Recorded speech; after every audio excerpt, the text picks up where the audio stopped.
बचड़े प्यारे पुछदे झीलां वाली कौन है। अंबरां दे चन्न दे सितारे पुछदे झीलां वाली कौन है, झीलां वाली कौन है। चंडी माई कित्थों आई पुछदे शहर ग्रां दा, इस बहाने नाम दीवाने पुछना चाहंदे ना ओदा।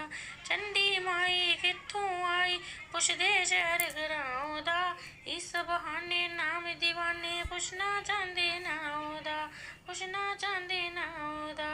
हत्थ बन्ने अर्ज गुजारे पुछदे झीलां वाली कौन है।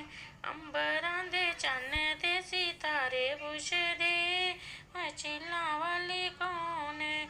चंडी मां ने पाडर दे विच किवें डेरा लाया सी, किवें करनल यादव ने मैया दा भवन बनाया सी, मैया दा भवन बनाया सी। चंडी मां ने पाडर दे विच किवें डेरा लाया सी, किवें करनल यादव ने मैया दा भवन बनाया सी, मैया दा भवन बनाया सी।